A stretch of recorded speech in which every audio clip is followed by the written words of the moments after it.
anggota DPR yang ada di lantai 1 2 segera ke lantai 3.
sediakan saat lagi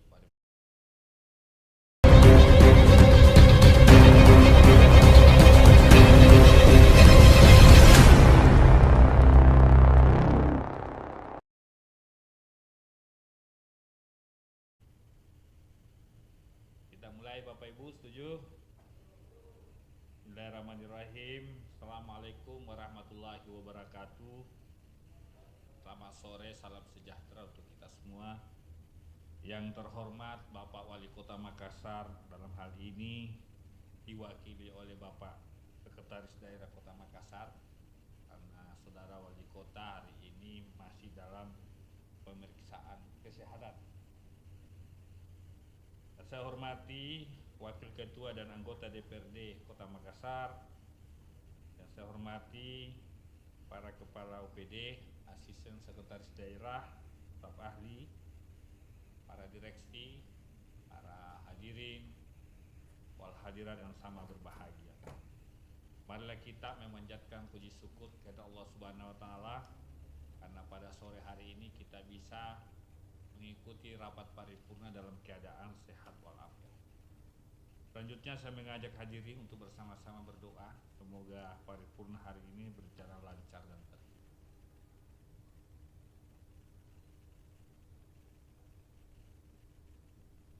Selesai. Yang ucapan Bismillahirrahmanirrahim, rapat paripurna saya buka dengan resmi dan dinyatakan terbuka. Rapat paripurna hari ini adalah rapat paripurna ke-15 masa persidangan ketiga tahun sidang 2023-2024 Kota Makassar. Peserta rapat paripurna Dewan dan hadirin yang saya hormati, untuk mempersingkat waktu,